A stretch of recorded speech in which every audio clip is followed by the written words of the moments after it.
tonight.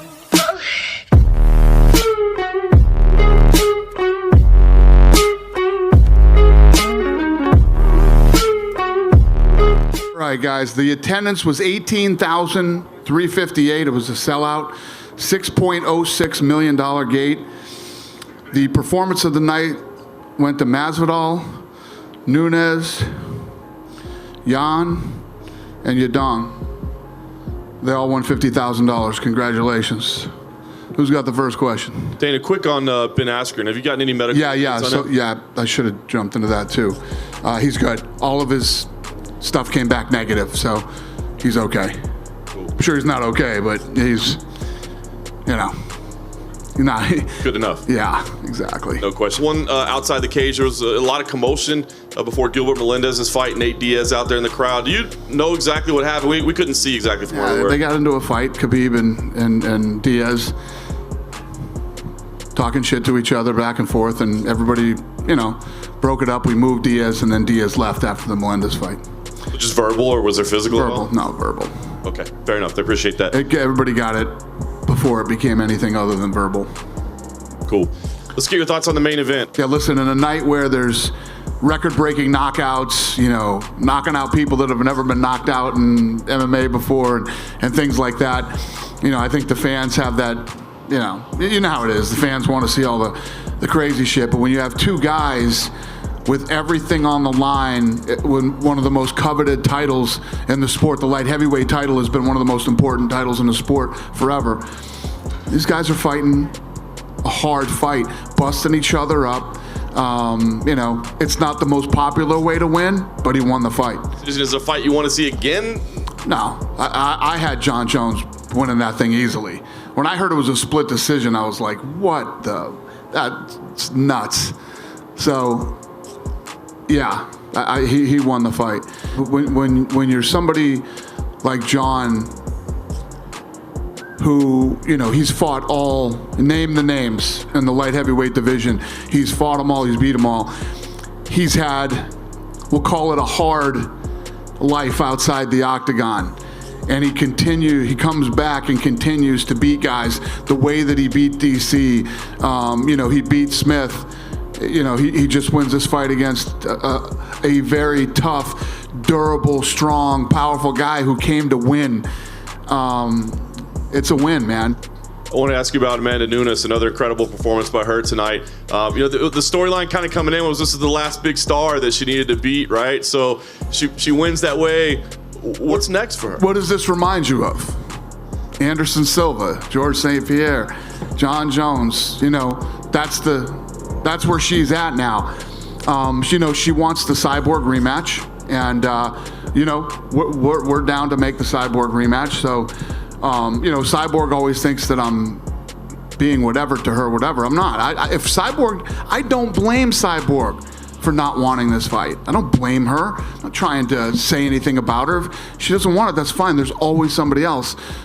She's got both belts and she's willing to defend them both. This woman is tough, man. She's unbelievable. Pound for pound, one of the greatest of all time.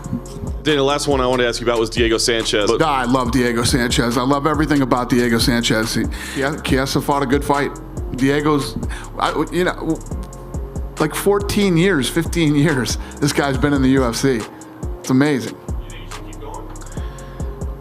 Listen, he's not getting, it's not like he got viciously knocked out. I'll give you an example. Like, I think Luke Rockhold, he broke his jaw tonight. So that's a second broken jaw. He's been knocked out viciously a few times here. He's had a good career. He's been a great fighter. I'd like to see him hang it up. And he's got another career that he's actually doing well at. It's not like he's like, everybody's a fucking model, right? I'm a model. That guy's actually really modeling for Ralph Lauren. So, good for him. Same way, Jorge Masvidal. What was your take on what he did? Yeah, that dude's a killer, man. What a brilliant plan, execution. I mean, everything of that flying knee was brilliant. If you're going into a fight with Ben Askren, you can 99.9% predict that he's going to try to take you down right out the gate, and that's That's what he thought. He set up the flying knee perfectly. He landed it perfectly, and it was super impressive. Fastest knockout in UFC history, and clearly a fight that was very personal to you. So, wasn't personal, man. I just don't like the dude. I knew how to get inside his head, and that's it, man. You know, there's nothing personal for me. It's just business. I'm here to get these checks, get paid, and make sure that I put enough money away for my kids to go to university, so that belts was next. I saw some criticism. People say the punches weren't really necessary. Maybe They were super necessary. Why were they necessary? What do you mean, why were they not necessary? Because he was already knocked out at that point. But the referee hadn't pulled me off. And my job is to hit somebody till the referee pulls me off. So to those people, I would say maybe don't watch MMA, go back to soccer. I saw some other criticisms, perhaps, of your celebration afterwards. Man, there's not too many people that I've disliked. I have over 50 pro fights, and he's one of them, you know. He talked about my manhood, talked about my culture, my ethnicity. Where do we draw? Why do certain people get to do stuff online? So you could do anything. Everything is cool before a fight. You're allowed to do and say whatever you want. Like other fighters are not doing, talking about people's religions, wife, even kids. That's cool. But after a fight, I'm not allowed to showboat and rub it in your face, so you and guys like you could see it and be like, maybe I don't talk so much shit, because when I cross one of these real motherfuckers, they're gonna make me pay for it, man. They're gonna embarrass the shit out of me. And it's not over for Ben either. He still has to deal with me. If I see him at Whole Foods, I'm gonna still slap that dude up because I don't like him. Well, Amanda, another big win for you. You got the new belt that you wanted. You got, more history being made every time you fight.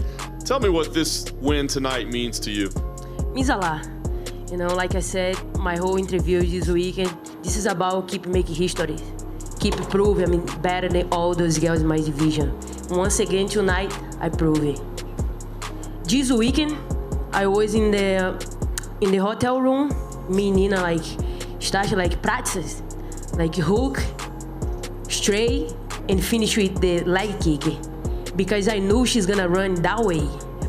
And every time before I sleep, we always doing over and over. So Mai's gonna catch her with this one. I'm gonna doing this, and I have the best coach in the world, and we do this over and over. Was something that I have the whole time. I don't have a chance to show yet, but tonight was a good night to show. I'm very happy about that. No doubt. I know you want to enjoy tonight, but it's interesting. Next week, Durandame versus Ladd at 135. A few weeks later, Cyborg and Spencer at 145. Yeah, definitely I'm going to be watching. This is possible, can be my next opponent. And we'll see what's going to happen on all those girls. Sean, congratulations on another victory. In your head, do you feel like this was a disappointing performance or a subpar performance from you? It would be disrespectful to Thiago and his great team to say that it was a subpar performance. I met a fighter who came game. He's a black belt in Muay Thai. He's been doing it for a long time. And I fought him where he is comfortable. And as a result, I have sore feet and sore legs. But I'm very grateful that I came out on top. He came in a wheelchair as well. I'm just curious, as the fight was progressing, how aware were you of his physical condition, and was it just his power that kept you from really, opening up the arsenal and really seeking that finish? Yeah, he was extremely powerful.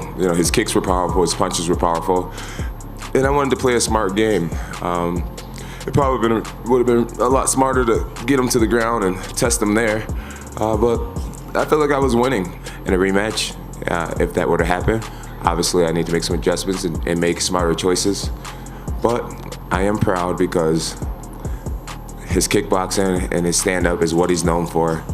I faced it head-on, 25 minutes, and I found a way to come out on top. So, did you know he was hurt?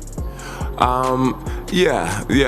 I felt like in the first round he kicked me, and I checked the kick, and I felt like maybe he hurt his foot, but I haven't seen any injury reports. What is his injury? I think his knee, he said. Oh, wow.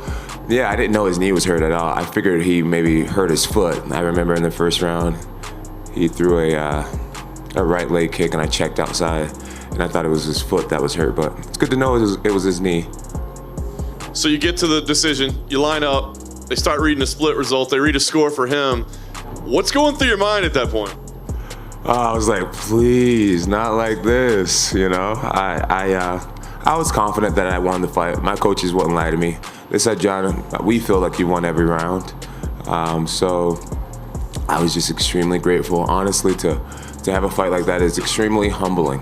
It drives me to study more, work harder, and take the game even more seriously. It was a good warning for me tonight.